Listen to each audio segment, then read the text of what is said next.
আল্লাহ রাব্বুল আলামিন বলেন, ইয়ারফাউল্লাহুল্লাযীনা আমানু মিনকুম ওয়াল্লাযীনা উতুল ইলমা দারাজাত। সূরা মুজাদালা এসেছে ইয়ারফা, এটা মুজারি, বর্তমান, ভবিষ্যৎ, প্রেজেন্ট, ফিউচার। রব্বুল আলামিন এই পৃথিবীতে সম্মান আর মর্যাদা তাদের বৃদ্ধি করবে না, শুধু করতেই থাকবে।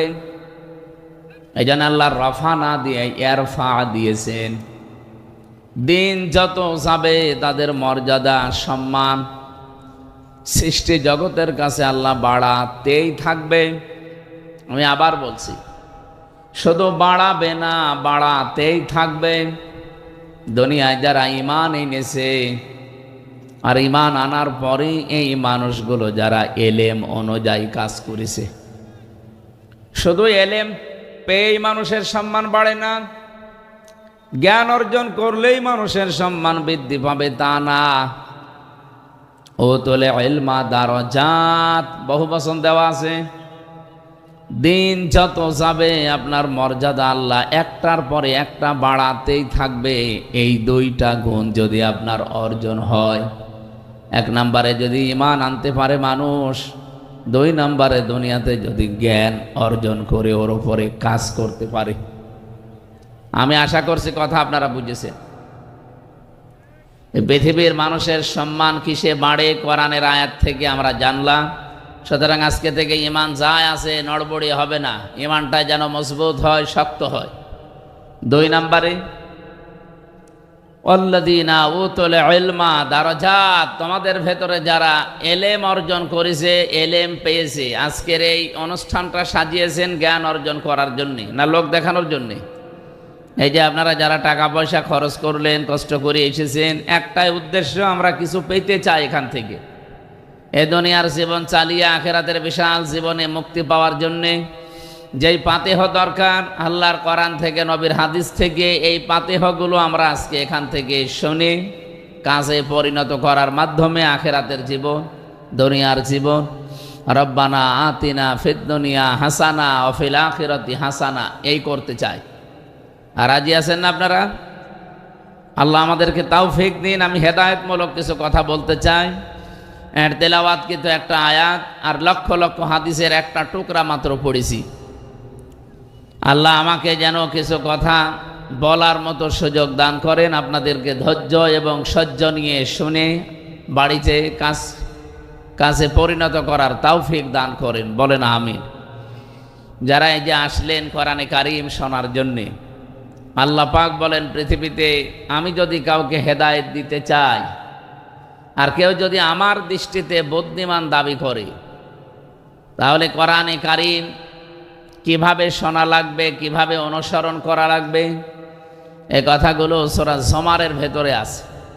18 নম্বর আয়াতে, আল্লাযীনা ইয়াস্তামিউনাল কাওলা ফায়াত্তাবিউনা আহসানা উলাইকাল্লাযীনা হাদাহুমুল্লাহ মাওলাইকা হুম উলুল আলবাব। আল্লাহ পাক বলেন যারা আমার কোরআন শোনে আর এখান থেকে যেগুলো উত্তম বিষয় আছে সেগুলো অনুসরণ করার সিদ্ধান্ত নেয়, উলাইকাল্লাযীনা হাদাহুমুল্লাহ, এই মানুষগুলো তো তারা যাদেরকে আমি আল্লাহ নিজে হেদায়েত দান করি। বলেন সুবহানাল্লাহ। আল্লাহর কাছ থেকে হেদায়েত পেতে হলে মাস্ট বি আপনাকে কোরআনে কারীম শোনার পর তার উত্তম বিষয়গুলো অনুসরণের মাধ্যম হিসাবে গ্রহণ করা লাগবে। 2 নম্বরে উলাইকা হুম উলুল আলবাব, এবং এই মানুষগুলো আমি আল্লাহর দৃষ্টিতে বুদ্ধিমান। আমাদের দৃষ্টিতে বুদ্ধিমান কারা? দুনিয়াতে যারা টাকা পয়সার মালিক হয়, বেশি ক্ষমতায় বেশি দিন থাকে, বেশি দিন বেঁচে থাকে দুনিয়ায়, নাকি এরা বুদ্ধিমান না? যারা সকালবেলা উঠে এই ধান্দায় থাকে যে কার 12টা বাজাবো, কার নামে মিথ্যা মামলা দিয়ে, মিথ্যা সাক্ষী দিয়ে তার জীবন নষ্ট করব, এরকম ধান্দাবাজ মানুষ দেশে নেই? এ জেলায় মনে হয় এরকম মানুষ নেই, অনেক জেলায় আছে। এরা নিজেদেরকে বুদ্ধিমান মনে করে। আল্লাহর দৃষ্টিতে বুদ্ধিমান তারা যারা কোরআনে কারিম থেকে শোনার পরে তার উত্তম বিষয়গুলো দুনিয়ার জীবনে মেনে চলতে পারে। আল্লাহ যেন তার দৃষ্টিতে আমাদেরকে বুদ্ধিমান হওয়ার তৌফিক দেন, বলেন আমিন। এমন কিতাবের আলোচনা শোনার জন্য আমরা অলরেডি বসেছি। আমি ভূমিকায় কয়েক মিনিট এ কোরআনে কারিমের মহত্ব, বড়ত্ব, এর বিশালত্ব, এ কথাগুলোর ওজন কি, সেই কথাগুলো আগে বলার পরে আমি আরম্ভ করছি। আল্লাহ রাব্বুল আলামিন বলেন, আন্নামা ফিল আরদি মিন শাজারাতিন আকলামু ওয়াল বাহরু ইয়ামুদ্দুহু মিন বাদিহি সাবআতু আবহুরিম মা নাফিদাত কালিমাতুল্লাহ ইন্নাল্লাহা আজিজুন হাকীম। সূরা লোকমানে এসেছে 27 নম্বর আয়াতে। রব্বুল আলামিন আয়াত শুরু করার পরেই দেখেন মা শব্দটা দিয়েছেন। এখানে যারা অন্তত আলেম আছেন তারা বুঝবেন, ইন্না বা আন্নার পরে যদি মা আসে তাহলে বাংলা অর্থ দাঁড়ায় কেবলমাত্র, শুধুমাত্র, একমাত্র, হবেই হবে, এইটাই, এই জন্যেই, এরকম 33টা অর্থ আছে।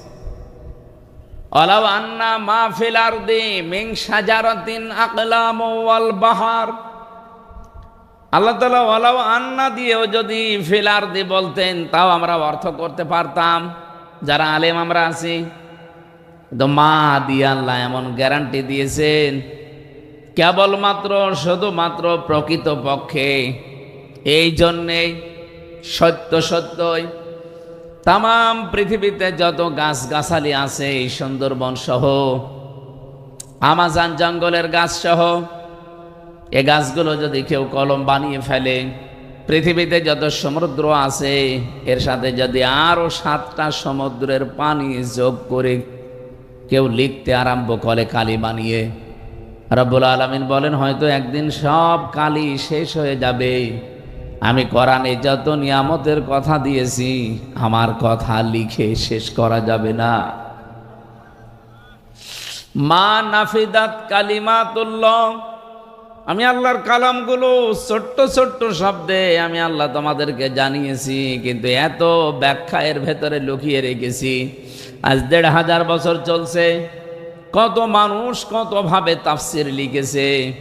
আমার এই ছোট্ট জীবনে প্রায় 42টার উপরে তাফসির আমার দেখা অলরেডি সুযোগ হয়েছে, দেশে বিদেশের বিভিন্ন লাইব্রেরিতে। এখনো মনে হয় কোরআনের কোনো আয়াতের তাফসির পড়তে গেলে কেবলমাত্র পড়ছি এই মনে হয়। এমনকি বিশ্বের ভেতরে যত মুফাসসির আজ পর্যন্ত 1500 বছরে পার হয়ে গেছে, কোন মানুষ আজ পর্যন্ত বলতে পারে না যে আমি যে তাফসীর লিখেছি হক আদায় হয়ে গেছে, আর লাগবে না।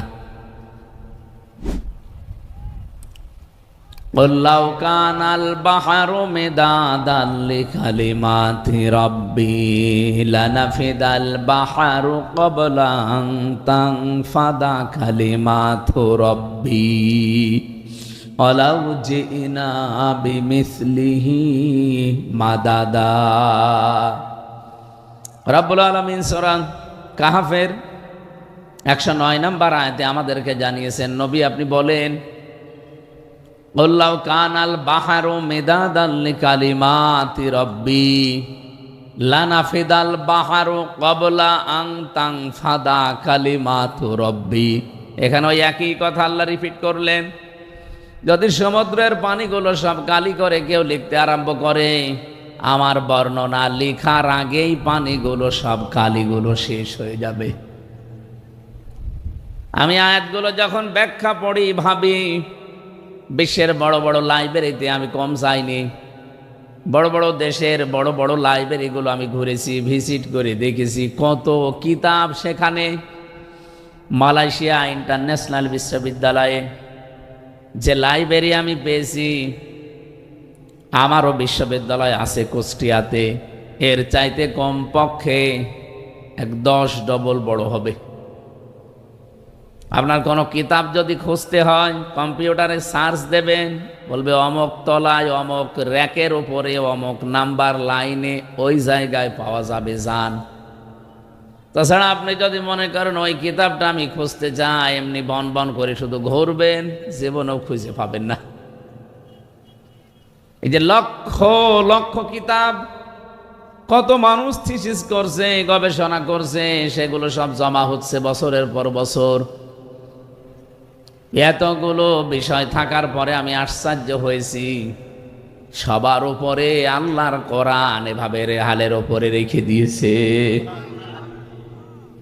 তার মানে বোঝাতে চাচ্ছি কোরআনের ব্যাখ্যা এই লাইব্রেরিতে যত বই আছে সব, এমনকি পৃথিবীতে যত কিতাব আল্লাহ পাঠিয়েছিলেন, তাওরাত, জবর, ইনজিল, 100 সহিফা, সবগুলো এক জায়গায় যা করলে হবে সবগুলো কথা আল্লাহ সূরা ফাতিহায় দিয়ে দিয়েছেন। তা আমাদের এই ছোট্ট জীবনের ছোট্ট সময়ে 1-1.5 ঘন্টা 2 ঘন্টায় কোরআনের আয়াতের কোনো বিষয় শেষ করা সম্ভব তো নয়, শুধু ইঙ্গিত দেওয়া যায়। আমরা ইঙ্গিত থেকেই যেন শিক্ষাগুলো নিতে পারি, আল্লাহ তৌফিক দেন, আমিন। তেলাওয়াত, রসুলের উপরে দরুদ আর সালাম পাঠ করার মাধ্যমে তেলাওয়াত করেছি মাত্র একটা আয়াত, সূরা লোকমান 12 নম্বর আয়াতটা। 31 নম্বর সূরা কোরআনে কারিমের 34টা আয়াত আছে, 4টা রুকু আছে, মক্কায় নাজিল হয়েছে। লোকমান এটা এক জ্ঞানী ব্যক্তির নাম, ওনাকে আল্লাহ বহু জ্ঞান দিয়েছিলেন, কিন্তু ওনাকে আল্লাহ নবী বানাননি। লা ইয়ানজুরু ইলা সুওয়ারিকুম ওয়া আমওয়ালিকুম ওয়ালাকিন ইয়ানজুরু ইলা কুলুবিকুম ওয়া নিয়াতিকুম। আল্লাহ নবী বলেন, ইন্নাল্লাহা লা ইয়ানজুরু ইলা সুওয়ারিকুম ওয়া আমওয়ালিকুম। অবশ্যই আল্লাহ কোন মানুষের এই চেহারার দিকে নজর করেন না, তার সম্পদের দিকে, তার পদের দিকে, প্রভাব প্রতিপত্তির দিকে খেয়াল করেন না। আল্লাহ শুধু খেয়াল করেন তার অন্তরের দিকে আর তাকওয়ার দিকে। তার কলবটা আসলে কি বলে, এই কলবের ভেতরে জায়গা আছে কার, এইটা আমার আল্লাহ দেখেন। হযরতে লোকমানের যে চেহারার বর্ণনা তাফসিরে পড়েছি, এখন বললে আপনারই কেমন যেন লাগবে। এই পৃথিবীতে আমি 3 জন কালো মানুষের জীবনী পড়েছি। তাদের জীবনী পড়তে গিয়ে পেয়েছি যে এত কালো মানুষ পৃথিবীতে আল্লাহ মনে হয় আর পাঠাননি, আর পাঠাবে কিনা তাও জানি না।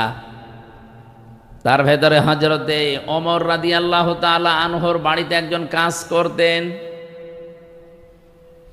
2 নম্বরে হযরতে বেলাল, 3 নম্বরে এই যে সূরাটা পড়লাম লোকমান।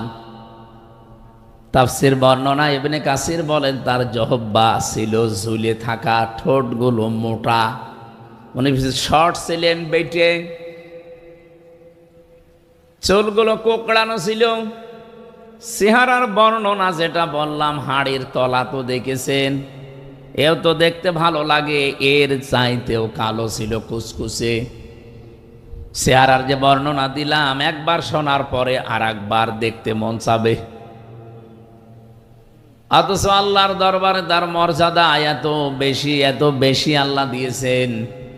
রব্বুল আলামিন বলেন, ওয়ালাকাদ আতাইনা লুকমানাল হিকমাতা আনিশকুর লিল্লাহ। অবশ্যই আমি লোকমানকে জ্ঞান দিয়েছিলাম, হিকমা দান করেছিলাম, আর তাকে বলেছিলাম আমার শুকরিয়া আদায় করো। আমায় ইয়াশকুর, যে ব্যক্তি শুকরিয়া আদায় করবে, ফাইন্নামা ইয়াশকুরু লিনাফসি, সে তো কেবলমাত্র শুধুমাত্র তার নিজের জন্যই শুকরিয়া করে। আমান কাফারা ফাইন্নাল্লাহা গনিয়্যুন হামিদ। কোন মানুষ যদি মুখ ফিরিয়ে নেয়, কুফরি করে, আল্লাহর নিয়ামত পাওয়ার পরে গোপন করে রাখে, সেজন্য জেনে রাখে আমার আল্লাহ মুখাপেক্ষীহীন, প্রশংসিত। এটা বাংলা অর্থ ছিল। সূরা লোকমানের ভেতর থেকে আমি যতগুলো তথ্য পেয়েছি, আমি যদি কোনো জায়গায় কথা বলি 1 ঘন্টা, কমপক্ষে তার উপরে আমার 20 ঘন্টার উপরে পড়াশোনা করা থাকে। আজকের এই তেলাওয়াতকৃত আয়াতে এত তথ্য আমার মাথার ভেতরে আছে, 1-1.5 ঘন্টা না, আমার সারা জীবনে বললেও শেষ করা সম্ভব না, এত কথা আছে। আল্লাহ যেন খুব অল্প সময়ে ডেলিভারি দেওয়ার তৌফিক দান করেন, বলেন আমিন। বলেন তো, লোকমান আলাইহিস সালাম উনি নবী ছিলেন না, কিন্তু আলাইহিস সালাম বলা লাগে তাকে। চেহারার যে বর্ণনা শুনলেন, আমি কি আর একবার বর্ণনা দিলে আপনার ভালো লাগবে? এইরকম মানুষটার মর্যাদা আল্লাহর কাছে এত বেশি, এত বেশি, তিনি দুনিয়ার জীবদ্দশায় 4000 নবীর সাক্ষাৎ পেয়েছিলেন। 4000। তিনি তার জীবনীতে আমি পড়েছি 4000 নবীর সাক্ষাৎ শুধু পাননি, এই 4000 নবীর খেদমত তিনি করেছিলেন। প্রশ্ন আসতে পারে উনি কয় বছরই বেঁচে ছিলেন, এত নবীর সাক্ষাৎ পেলেন? পৃথিবীতে আল্লাহ নবী পাঠিয়েছেন প্রায় 1,24,000, মতান্তরে 2,24,000।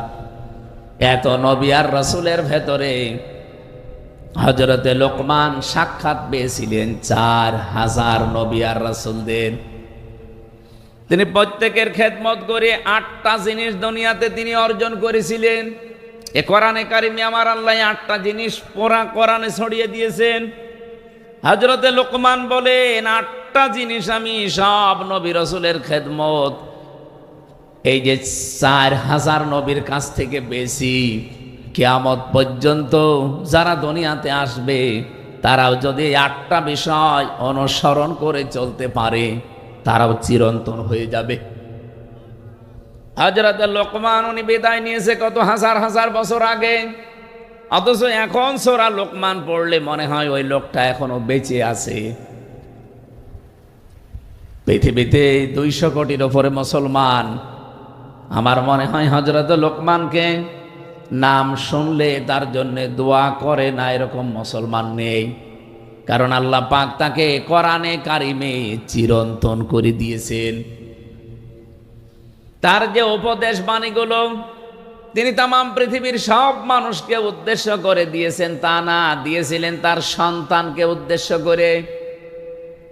রব্বুল আলামিন তার সন্তান হযরত লোকমান তার সন্তানকে এমন এমন কথাগুলো জানিয়েছেন, আল্লাহ এত বেশি খুশি হয়ে গেছেন যে কোরআনে কারিমের মতো এরকম মহা একটা কিতাব, যে জায়গায় আল্লাহ তার নামে 34টা আয়াত বিশিষ্ট একটা সূরা লোকমান পুরাটা নাজিল করেছেন।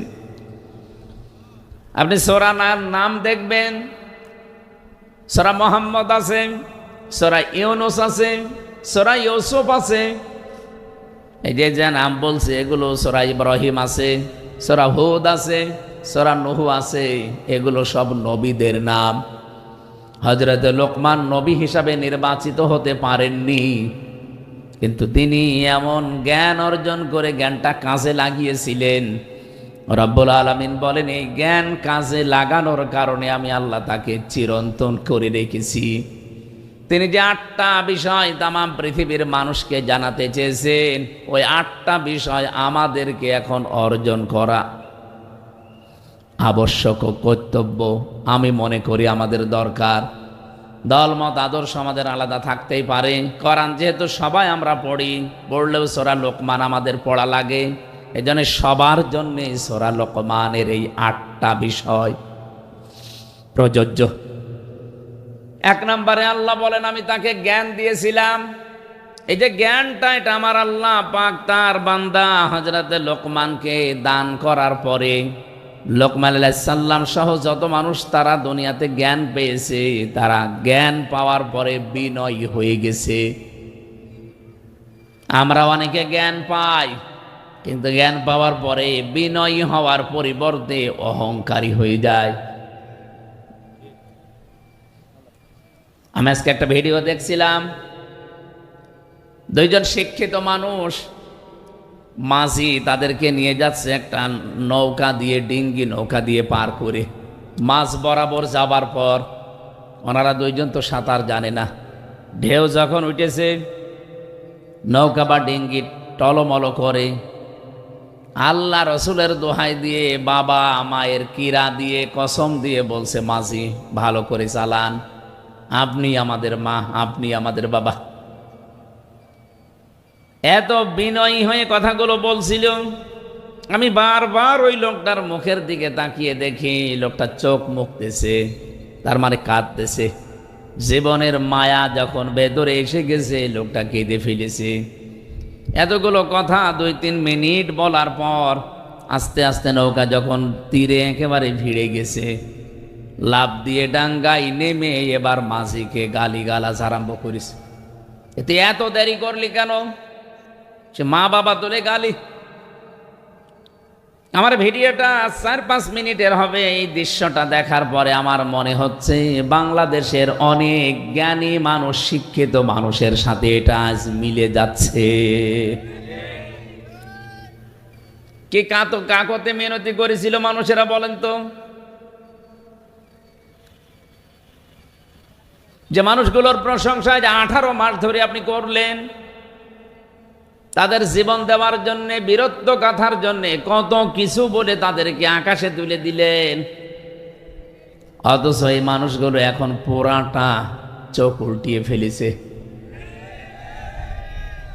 জ্ঞান পেলে মানুষ বিনয়ী হয়, এটা জ্ঞানের প্রথম বৈশিষ্ট্য।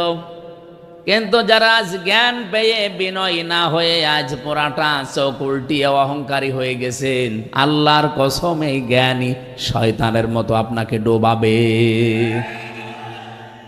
এজন্য আমার প্রথম কথা ছিল শুধু ঈমান আনলে আর জ্ঞান অর্জন করলেই সম্মান বাড়বে না, জ্ঞানের ওপরে কাজ করা লাগবে। আপনার জ্ঞান কি ওইটা বলে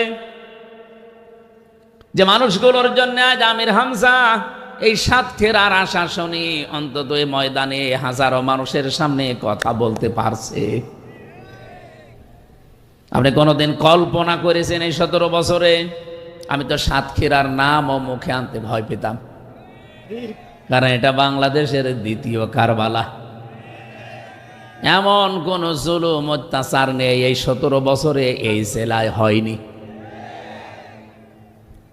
আমরা শুনেছি, দেখেছি মানুষের বাড়ি ঘর বোল্ডোজার দিয়ে ভেঙে দিয়েছে।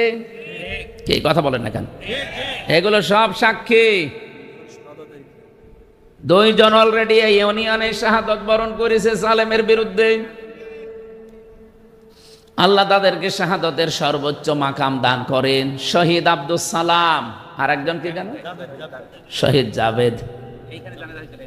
এই মাঠে জানাজা হয়েছিল, আল্লাহ তাকে জান্নাতের সর্বোচ্চ মাকাম দান করেন, আমিন। কোরআনে কারিমে সূরা নমল 19 নম্বর পারায় আছে। এটা যখন আমি তেলাওয়াত করি মাঝে মাঝে আমার এই আয়াতটা বেশি মনে হয়। ওয়ালাকাদ আতাইনা দাউদা ওয়া সুলাইমানা ইলমা, অবশ্যই আমি দাউদ এবং সুলাইমানকে ইলম দিয়েছিলাম, জ্ঞান দিয়েছিলাম। ওয়াকাল আলহামদুলিল্লাহিল্লাযী ফাদ্দালানা আলা কাসীরিম মিন ইবাদিহিল মুমিনিন। তারা 2 জনে আমি আল্লাহর শুকরিয়া আদায় করেছে। আল্লাযী ফাদ্দালানা আলা কাসীরিম মিন ইবাদিহিল মুমিনিন, এই পৃথিবীতে বহু মুমিন বান্দাদের উপরে তাদের মর্যাদা আমি আল্লাহ প্রতিষ্ঠা করেছিলাম। বলেন তো, যে 2 জন নবীর নাম বললাম, হযরতে সুলাইমান, হযরতে দাউদ আলাইহিস সালাম, তাদের মর্যাদা আমরা সাধারণ মানুষের উপরে বেশি না কম?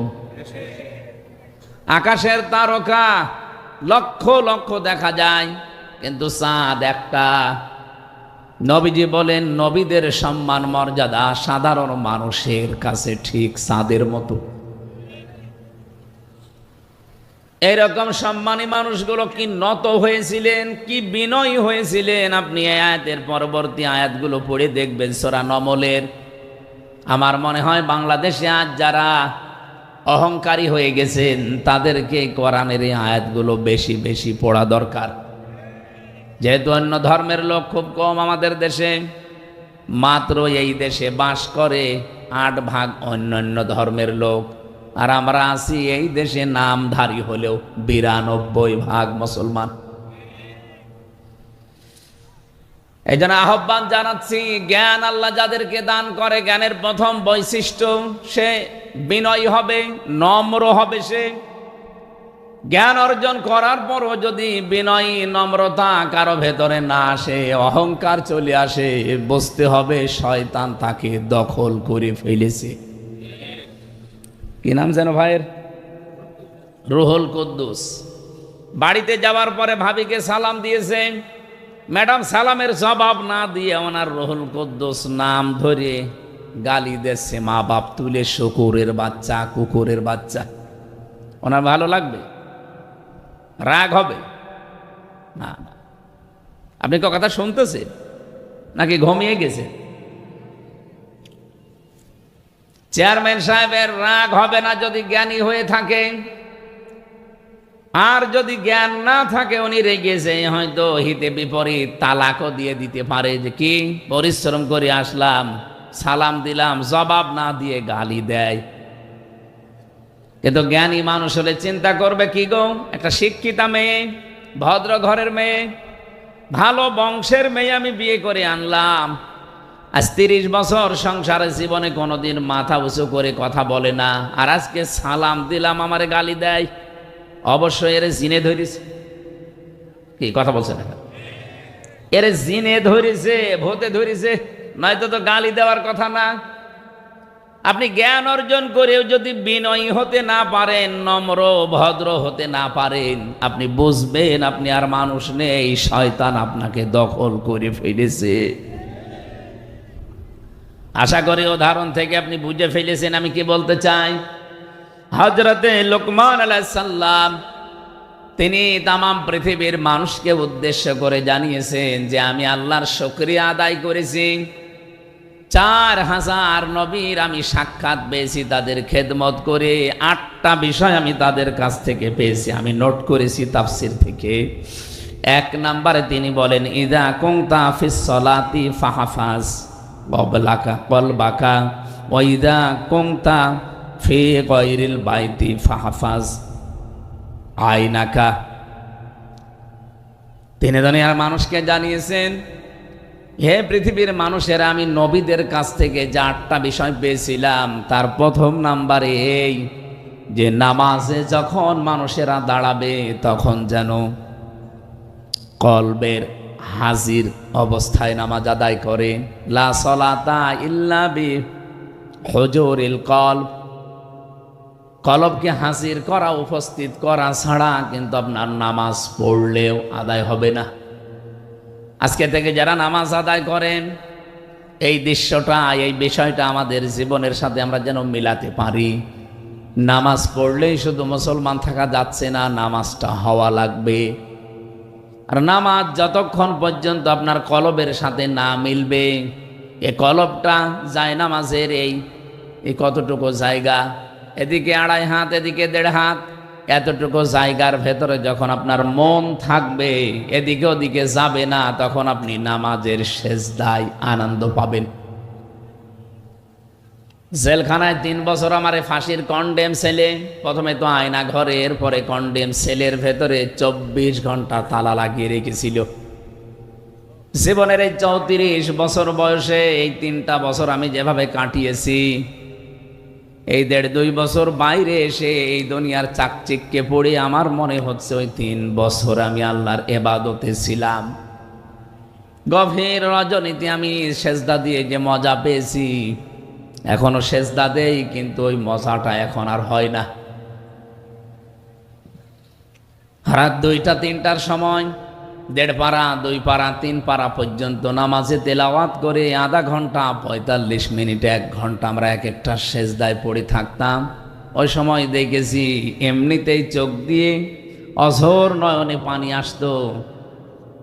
আর এমন একটা মজা, এমন একটা আলাদা স্বাদ আমি সেজদায় পেয়েছিলাম, ফাঁসির ওই কন্ডেম সেলের ভেতরে, বাইরে 1.5 বছরেও এখনো পাইনি। আপনি একটু লম্বা সেজদা দিয়ে দেখেন, কলবটা হাজির নাজির করে যদি সত্যি আপনি সেজদা দিতে পারেন, আমার তো মনে হয় যারা মন থেকে নামাজ আদায় করা আরম্ভ করবে, ওই মানুষগুলোকে বোম মারলেও তারা সেজদা থেকে বিরত হবে না। আজকে থেকে সিদ্ধান্ত নেওয়া লাগবে, সাতক্ষীরাবাসী বহু অত্যাচার, জুলুম, নির্যাতনের শিকার হয়েছেন। আমার তো মাঝে মাঝে মনে হয় আল্লাহ পাক যদি বাংলাদেশের 64 জেলার মানুষকে ঈমানের পরীক্ষার উপরে এই মাজলুম অবস্থা থেকে জান্নাত দেওয়া আরম্ভ করে, 1 নম্বরে সাতক্ষীরা দিয়ে আরম্ভ করবে, এরপরে চাঁপাইনবাবগঞ্জ, এরপরে চট্টগ্রাম, আমাদের কুষ্টিয়া আছে কিন্তু অনেক পরে। কারণ আমরা বেশিরভাগই তো ছিলাম পিরাই আরামে। বড় বড় আল্লাহর অলিগুলো আল্লাহ কুষ্টিয়ায় দিয়েছে, হাসানুল হক ইনু, মাহবুবুল আলম হানিফ, সব আল্লাহর অলি না? কিন্তু এই সমস্ত জেলার বিষয়গুলো আমরা যেহেতু দেখেছি, এই জন্য অনেক ভালোবাসি আপনাদেরকে ইমানের কারণে। চাঁপাই নবাবগঞ্জ, সাতক্ষীরা শুনলে আমরা এমনিতে নরম হয়ে যাই। এই মানুষগুলোকে আহ্বান জানাচ্ছি, কিয়ামতের ময়দানে সর্বপ্রথম আমার আল্লাহ যেটার হিসাব আরম্ভ করবে তার নাম কিন্তু সালাত বা নামাজ। আউয়ালু মা ইউহাসাবু বিহিল আবদু ইয়াউমাল কিয়ামাতিস সালাত। কিয়ামতের দিন সর্বপ্রথম আল্লাহ যে আমলের হিসাব আরম্ভ করবে কাজের, তার নাম নামাজ। এজন্য আজকে থেকে সিদ্ধান্ত নিয়ে যাবেন, জীবনে কোনো দিন আমি নামাজ আর বাদ দেব না। যদি দাঁড়িয়ে পড়তে না পারেন বসে পড়বেন, বসেও যদি না পারেন আপনি শুয়ে পড়েন। কিন্তু যদিও মাসলাটা নিয়ে মতভেদ আছে, আমি তারপরেও বলছি, চেয়ারে নামাজ পড়া পারো তো পক্ষে ঠিক না। এই এলাকায় হয়তো সব নেই। আপনাকে চেয়ারম্যানই করতে গেছেন, আল্লাহর সামনে যদি দাঁড়িয়ে থাকতে না পারেন বসেন, গোলামের মতো বসবেন। এটাও যদি আপনার শরীরে না কোলায় শুয়ে পড়েন, এটাও যদি না পারেন ইশারায় পড়বেন। চেয়ারে বসে বসে পা ঝোলানো লাগবে। কোথায় পেয়েছেন আপনি? আপনি কি মাননীয় প্রধানমন্ত্রীর সামনে বসেছেন? আপনি বসেছেন যার সামনে, তার মর্যাদা জানেন? ওমা কদারুল্লাহ হাক্কা কদরিহি ইন্নাল্লাহা লাকাবিয়্যুন আজিজ। কোনদিন শুনেছেন এই আয়াতের মর্মবাণী? আল্লাহ বলেন, না, আমার বান্দা বান্দিরা আমি আল্লাহর যে ক্ষমতা এই অনুযায়ী আমাকে বিশ্বাস করে না। কিয়ামতের দিন এই সাতবক আসমান আর জমিন পুরাতন কাপড়ের মতো আমার এই হাতের ভেতর আমি গুটিয়ে ফেলবো। কত বড় বিশাল ক্ষমতার মালিক আমার আল্লাহ, আমাদের মাথায় ধরবে না। এই জন্য বলছি না, রব্বুল আলামিন এত বড় পাওয়ার নিয়ে আপনার সামনে দাঁড়িয়ে আর আপনি তার পায়ে সেজদা দেবেন না। চেয়ারে বসে বসে আপনি চেয়ারম্যানই করছেন। যদিও বিভিন্ন আলেম ওলামা মাসলাটা নিয়ে মতভেদ দিয়েছে, তারপরও আমার দৃষ্টিতে কোরআন হাদিস পড়ে, আমি ফেকা নিয়ে পড়েছি, আমি মুফতি একজন, ফতোয়া দিচ্ছি, আপনারা পারত পক্ষে চেয়ারে বসে নামাজ পড়বেন না। নামাজ হবে না আমি ফতোয়া দিলাম না, কিন্তু পড়বেন না। আপনার তো 4টা ক্রাইটেরিয়া বললাম, দাঁড়িয়ে থাকতে না পারলে বসে পড়েন, বসে না পড়লে শুয়ে পড়েন, শুয়ে না পড়লে ইশারা করবেন। তারপরে যেহেতু নামাজ মাফ নেই, ইয়াউমা ইউকশাফু আন সাকি ওয়া ইয়াদউনা ইলাস সুজুদি ফালা ইস্তাতিউন খাশিআতান আবসারুহুম তারহাকুহুম যিল্লাহ ওয়াকাদ কানু ইয়াদউনা ইলাস সুজুদি ওয়া হুম সালিমুন। সূরা কলমের ভেতরে আল্লাহ বলেন, কিয়ামতের দিন এই কুদ্দুস, কি কুদ্দুস? রুহুল কুদ্দুসকে, আমির হামজাকে, এ মর্তুজাকে কিয়ামতে আমার সামনে দাঁড় করাবো, বলবো সেজদা দে। যদি দুনিয়াতে সেজদার হক আদায় করে না থাকে, এই মানুষগুলো সেজদা তো দিতে পারবে না, উল্টিয়ে যাবে পেছন দিকে। লাঞ্ছনা, অপমান, গঞ্জনা ওদের মাথার ওপরে, মুখের ওপরে চেপে বসবে। মানুষ ঘৃণায়, এখন যেমন ট্রাম্পকে দেখলে আপনি থুতু নিক্ষেপ করবেন, নেতানিয়াহুকে দেখলে থুতু মারবেন, কিয়ামতের দিন আমরা যদি বেনামাজি হয়ে যাই, আমাদের দেখলেও হাসরবাসী থুতু মারবে, হাতে পায়ে ধরে। এই জন্য বলছি নামাজটা বাদ দেবেন না। নবীজি বলেন, কোন মহিলার যদি সন্তান পৃথিবীতে আসে, প্রথমে যেহেতু পানি দেখা যায়, এরপরে রক্ত, এরপরে সন্তানের মাথা, বিশ্ব নবী বলেন যদি পানি এসে যায় আর সমস্ত অবস্থায় যদি মনে হয় যে নামাজের সময় হয়ে গেছে, তোলার ভেতরে এই মহিলাকে বিছিয়ে দাও, বলো যে নামাজ পড়। এত বড় গুরুত্বপূর্ণ একটা ফরজ বিধান, নামাজ মাফ নেই, আর আপনি হেলায় খেলায় নামাজ নষ্ট করেন। মুসা আলাইহিস সালামের একটা কাহিনী পড়ছিলাম তাফসিরে। রব্বুল আলামিন ডাক দিয়ে বলেন, মুসা, ওই যে বাজারে একজন কর্মকার আছে, কামার, লোহা পিটিয়ে সোজা করে, এর জান্নাতের সুসংবাদ দাও, আমি তার উপরে খুশি হয়ে গেছি। হযরতে মুসা আলাইহিস সালাম তিনি আবেগপূর্ণ নবী ছিলেন, কিছু শুনলেই খালি প্রশ্ন করতেন। একবার তাকে আল্লাহ লাঠির কথা বলেছিলেন, তিনি 14টা কথা আল্লাহকে শুনিয়েছেন। অমা তিলকা বিয়ামিনিকা ইয়া মূসা, তোমার ডান হাতে কি ওটা? তিনি তো বলতে পারতেন ক্বালা হিয়া আসা, এটা লাঠি না।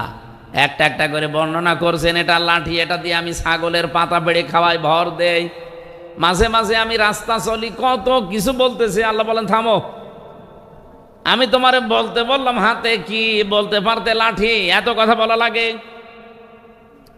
অনেক কিছু শুনলেই শুধু প্রশ্ন করতেন, জানার জন্য বিশেষ করে।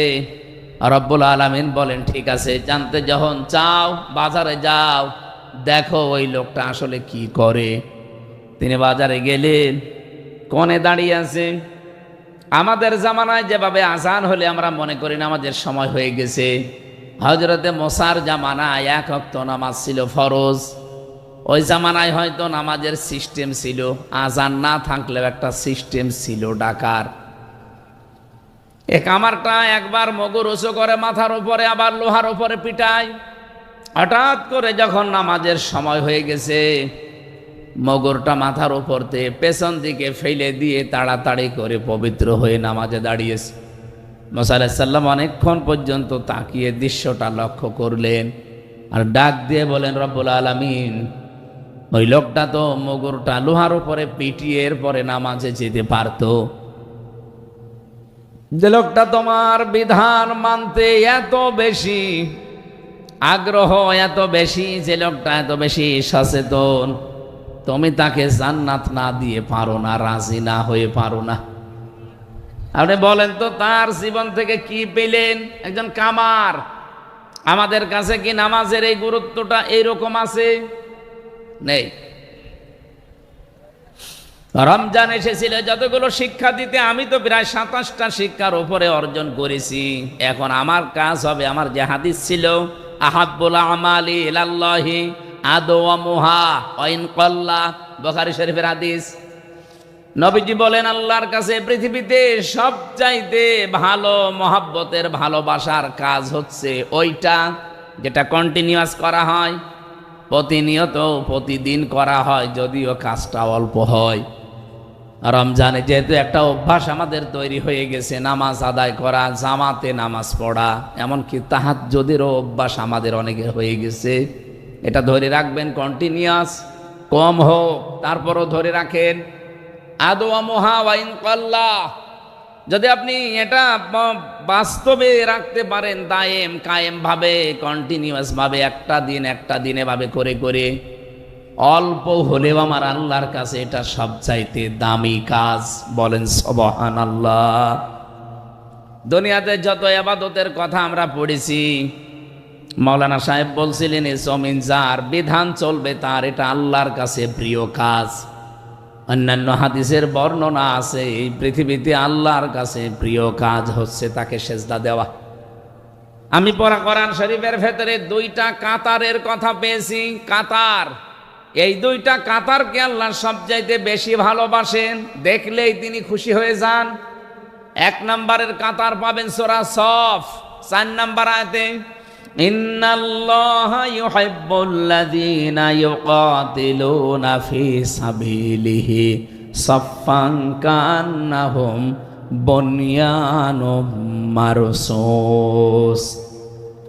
অবশ্যই আল্লাহ তোমাদের ভেতরে ওই কাতারকে বেশি ভালোবাসেন যারা সীসা গলা প্রাচীরের মতো ঐক্যবদ্ধ হয়ে জমিনে আল্লাহর বিধান কায়েমের জন্য চেষ্টা করে। আর সাতক্ষীরার মানুষের এটা করছে আমি জানি। এখানে 4টা আসনে 4টায় আপনারা ইনসাফের পক্ষে রায় দিয়ে সংসদে কোরআনের পক্ষে কথা বলার জন্য পাঠিয়েছেন।